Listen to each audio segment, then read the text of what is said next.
Merci de nous rejoindre pour ce nouveau numéro de votre magazine hebdomadaire African Union Journal dédié à l'actualité au sein de l'Union africaine et aux actions de la plus grande institution panafricaine.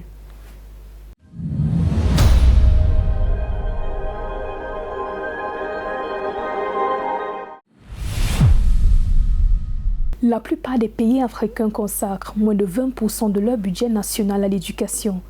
Le pourcentage moyen d'enseignants qualifiés par pays était de 78% dans le préscolaire, 89% dans le primaire et 80% dans le secondaire.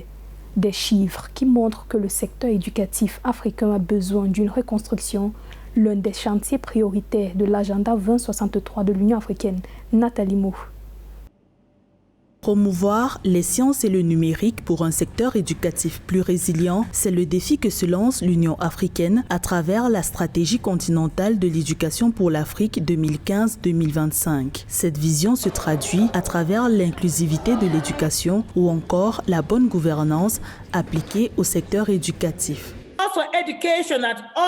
Nous voulons qu'à tous les niveaux, l'éducation soit renforcée grâce à des initiatives innovantes pour améliorer l'accès, la pertinence, l'inclusion et la qualité. Pour atteindre ces objectifs en matière d'éducation, des experts recommandent que l'Afrique investisse dans ses infrastructures. Actuellement, la plupart des pays africains consacrent moins de 20% de leur budget national à l'éducation. Environ un pays sur 3 y consacre moins de 15%. Nous pensons que l'éducation, les sciences et le numérique en Afrique doivent évoluer à condition que des investissements locaux soient mis à contribution en faveur de l'amélioration de la compétitivité du continent au XXIe siècle. Avec une ressource humaine plus expérimentée, nous devrions mettre les sciences au service de la résolution des problèmes de l'Afrique, notamment en matière d'accès à une éducation de qualité.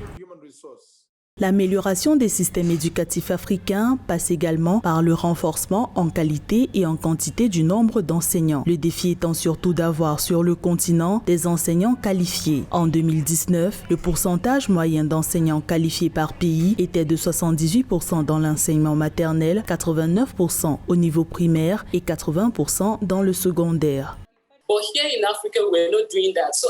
J'ai remarqué que dans divers pays africains, il n'existe aucun programme professionnel de recyclage ni d'amélioration des performances des enseignants. Pourtant, dans d'autres pays comme l'Allemagne, les enseignants sont soumis à 30 heures obligatoires de recyclage par an. Cela leur permet de s'arrimer aux nouvelles exigences pédagogiques. Nous avons encore des enseignants qui ne savent pas manipuler des ordinateurs, qui ne savent pas utiliser PowerPoint. Le souci actuel n'est plus de savoir combien d'enfants sont scolarisés ou non. Il faut aussi mettre l'accent sur la qualité de leur formation à l'école.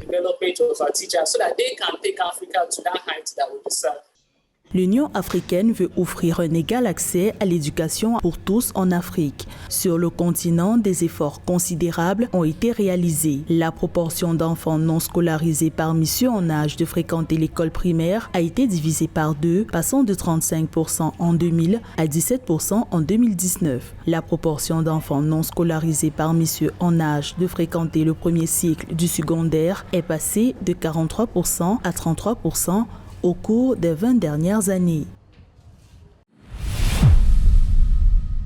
L'éducation est l'une des composantes essentielles du développement. Elle peut être considérée comme l'action de développer un ensemble de connaissances et de valeurs morales, physiques, intellectuelles ou scientifiques. Sur le continent africain, contrairement à l'éducation du garçon, celle de la femme n'est pas pleinement assurée. Suivant ce reportage de Robert Bogbe. Sur le continent africain, face à l'éducation, les hommes et les femmes ne sont pas égaux. À titre d'exemple, en 2008, le taux d'alphabétisation des adultes en Afrique subsaharienne était de 71,2% pour les hommes et seulement 53,3% pour les femmes. Une distinction de genre à réaliser lorsque l'on traite du développement. Un développement si dépendant d'une gente féminine bien formée. L'école vous ouvre beaucoup de portes et l'école vous offre beaucoup d'opportunités. Aujourd'hui, à ce 21e siècle, pour une personne qui n'est pas scolarisée, surtout une femme, c'est vraiment très difficile pour cette femme-là d'être épanouie et d'apporter sa pierre au développement de son pays. 41% de la population africaine a moins de 15 ans. Difficile de réaliser d'importants investissements éducatifs, la part du PIB consacrée à l'éducation étant minime et peinant à augmenter. Malgré l'espoir soulevé par la conférence de Jomtien en 1990, suivi du Forum de Dakar en 2000, les objectifs de l'éducation pour tous visant à un accroissement des niveaux d'alphabétisation de 50% ainsi que de l'équité entre les sexes dans l'éducation à l'horizon 2015 ne sont pour l'heure pas atteints. Il faut en fait que des budgets soient votés en conséquence. Pour cela, des budgets sensibles au genre. Il faut en effet encourager davantage de femmes vers les métiers de l'enseignement, que l'on ne retrouve pas seulement les enseignantes femmes au niveau du préscolaire ou du scolaire, mais que l'on retrouve également les enseignantes femmes dans le secondaire au niveau des universités et qui enseignent des matières généralement réservées aux hommes.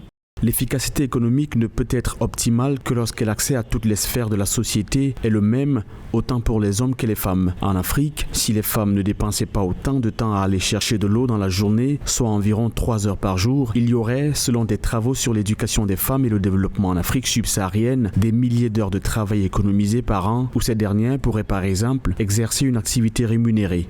On dit souvent que si nous éduquons une femme, nous éduquons une fille, nous éduquons toute une famille. Parce qu'une fille qui est devenue future mère, qui est allée à l'école, y amènera elle aussi sa fille dans la prochaine génération. Actuellement, la majorité des rapports internationaux montrent que l'Afrique réalise d'énormes progrès dans la scolarisation et l'alphabétisation de sa population. Le taux moyen d'alphabétisation en Afrique subsaharienne a presque triplé en pourcentage sur les 40 dernières années, augmentant de 23% en 1970 à 65% aujourd'hui, selon les chiffres du Programme des Nations Unies pour le développement en 2010. Créée en 2012 en tant qu'agence spécialisée de l'Union africaine, l'African Risk Capacity permet aux pays africains de renforcer leur système de gestion de catastrophes et d'accéder à un financement rapide afin de protéger la sécurité alimentaire et les moyens de subsistance de leur population. La Zambie, qui préside l'agence panafricaine pour la période 2022-2023, a réitéré son engagement à soutenir les actions de l'institution lors de la 12e conférence des parties de l'African Risk Capacity tenue en Afrique du Sud début avril 2022. Reportage. La Zambie, désormais à la tête de l'African Risk Capacity ARC, agence spécialisée de l'Union africaine, s'engage à améliorer ses relations avec l'institution panafricaine. Créée en 2012 et conformément à l'agenda 2063, l'ARC a été mise sur pied pour aider les gouvernements africains à améliorer leur capacité à mieux planifier, préparer et répondre aux effets climatiques et aux catastrophes naturelles. L'ambition de la Zambie pour l'African Risk Capacity a été révélée en marge de la 12e conférence des parties de l'institution tenue en mode virtuel début avril 2022. Aujourd'hui, je suis fier de savoir que le conseil d'administration du groupe African Risk Capacity est désormais pleinement opérationnel et s'est déjà réuni 2 fois pour discuter des questions pertinentes concernant l'organisation et également pris des décisions importantes pour que l'institution puisse aller de l'avant. Pour cette raison, j'exprime ma sincère gratitude pour le travail accompli jusqu'à présent par le conseil d'administration du groupe African Risk Capacity. Néanmoins, il est grand temps pour nous de réfléchir à des solutions financières durables à long terme pour notre institution. La Zambie fait partie des 35 États membres que compose l'ARC. En 2020, 12 pays africains au total ont bénéficié de la protection d'assurance ARC. Il s'agit du Burkina Faso, de la Côte d'Ivoire, de la Gambie, de Madagascar, du Malawi, du Mali, de la Mauritanie, du Mozambique, du Niger, de la Zambie, du Zimbabwe et du Togo. Je tiens à profiter de cette occasion pour remercier nos partenaires qui ont cru dès le premier jour au concept de l'ARC et qui nous ont soutenus et conseillés depuis le lancement de l'ARC en 2012. Si nous en sommes là aujourd'hui, c'est en grande partie grâce à eux. Ils fournissent le soutien à la fois en termes de financement et de conseil. Nous renouvelons notre engagement en tant qu'organisation en accélérant le développement de nos politiques afin que ce que nous mettons sur le marché pour nos États membres continue d'être pertinent. Car nous sommes conscients qu'une catastrophe ne signifie pas la même chose pour tous nos États membres. En Zambie, près de 2 millions de personnes ont été assurées par l'ARC en 2020. La première participation de ce pays à la mutualisation des risques d'assurance sécheresse remonte à 2020 et comprenait une contribution gouvernementale de 0,2 million de dollars. Lors de la 12e conférence des parties de l'African Risk Capacity que la Zambie a présidée pour la première fois début avril 2022, le pays a réaffirmé son engagement à accompagner les actions de l'agence panafricaine.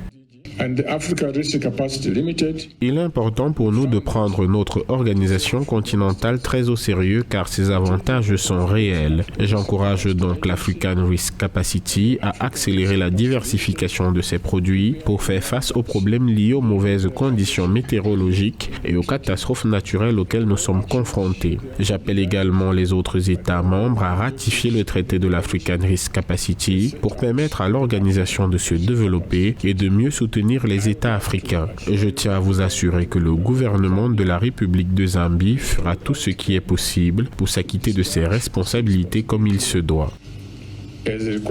La Zambie est désormais dotée de nouvelles charges au sein de l'ARC alors qu'elle va présider l'institution pour la période 2022-2023. La Zambie a payé une prime de 250 000 $ pour la police d'assurance contre la sécheresse et le pays est sur le point de recevoir un paiement de plus de 3 millions de dollars, ce qui aidera à garantir sa résilience climatique. Notons que l'African Risk Capacity a jusqu'ici permis de protéger plus de 85 milliards de personnes sur le continent africain. Et dans l'actu en bref de cette édition de l'African Union Journal, l'Union africaine annonce un fonds de solidarité de 150 000 $ pour soutenir l'Afrique du Sud après les récentes inondations dévastatrices dans la province du KwaZulu-Natal.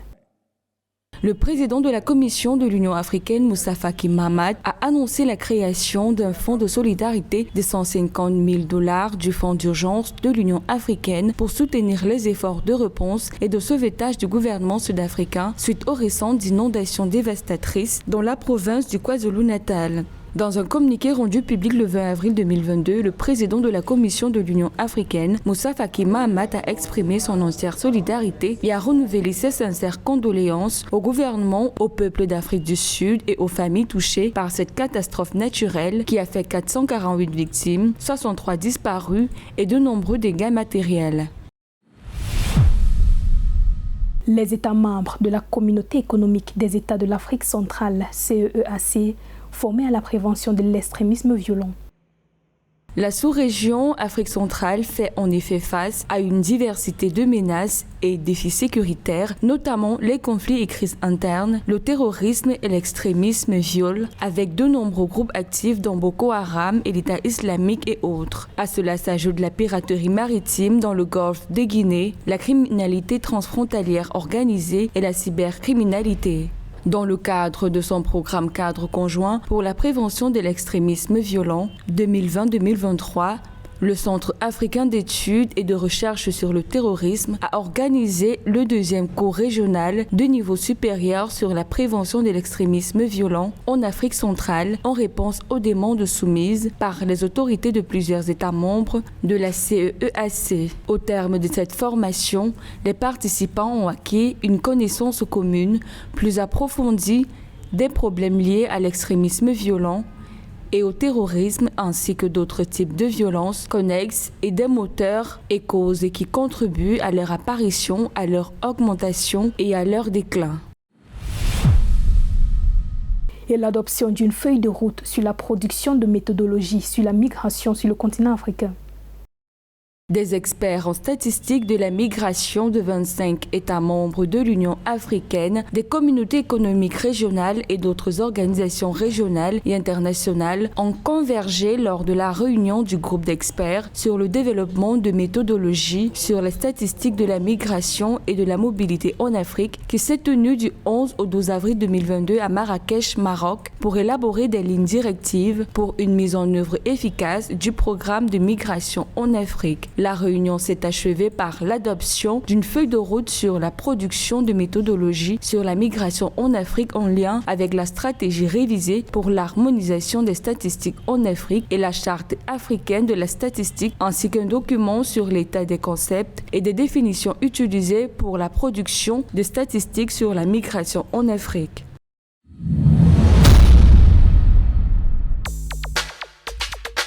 La Commission de l'Union africaine, en collaboration avec le gouvernement du Malawi, procédera du 4 au 6 mai 2022 au lancement des actions catalytiques du programme conjoint UAOIT-OIM-CEA sur la gouvernance de la migration de la main-d'œuvre pour le développement et l'intégration en Afrique, JLMP Action.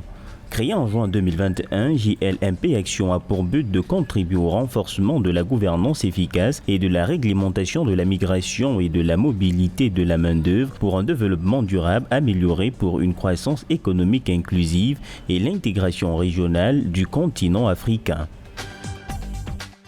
La 4e session ordinaire du comité technique spécialisé sur la migration, les réfugiés et les personnes déplacées se tiendra du 23 au 24 mai 2022 à Malabo, en République de Guinée équatoriale. Cette session du comité technique spécialisé sur la migration se concentrera sur la validation d'un important instrument juridique qui contribuera à l'opérationnalisation de l'Agence humanitaire africaine de la gouvernance des migrations à l'intérieur et à l'extérieur du continent et celle de plusieurs documents de politique qui amélioreront la gouvernance efficace des questions de migration, de réfugiés et de personnes déplacées en Afrique.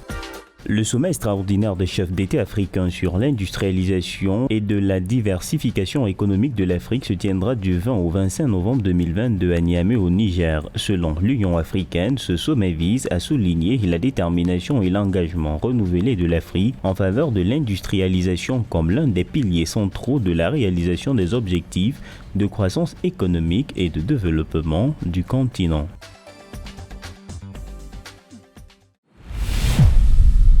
Wamkele Mene est le premier secrétaire général de la zone de libre-échange continentale africaine ZLECAf.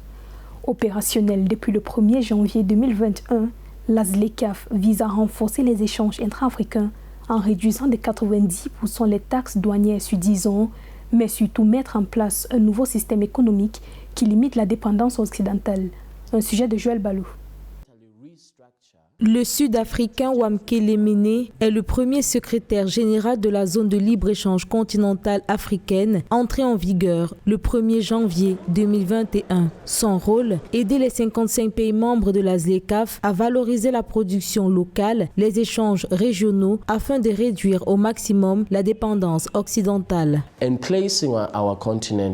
La ZLECAf vise à répondre à ce défi particulier et à positionner notre continent sur la voie de niveau d'industrialisation plus élevé, en développant des chaînes de valeur régionales, que ce soit dans l'automobile, l'agro-industrie, la pharmacie. Nous serons en mesure de tirer parti de ce marché de 1,3 milliard d'habitants avec un PIB combiné à ce jour d'environ 3,4 milliards de dollars américains.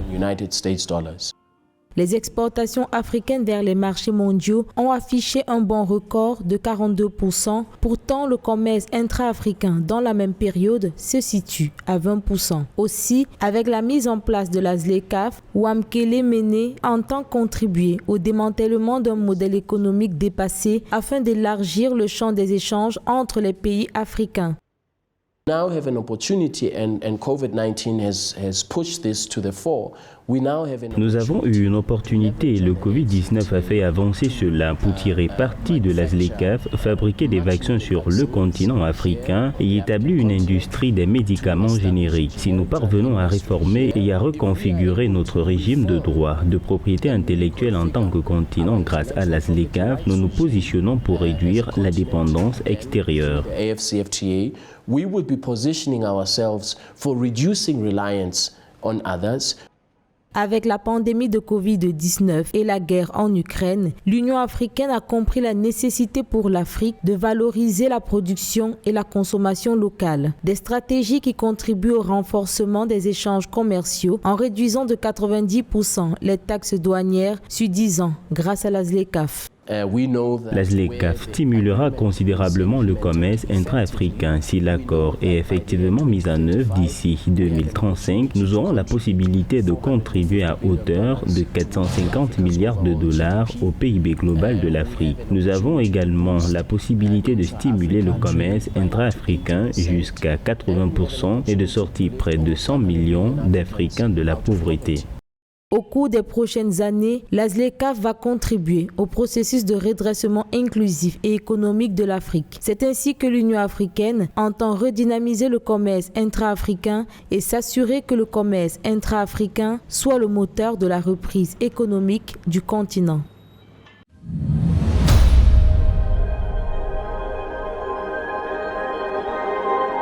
À vous, merci d'avoir suivi l'African Union Journal. Restez sur Africa 24 pour les prochaines éditions.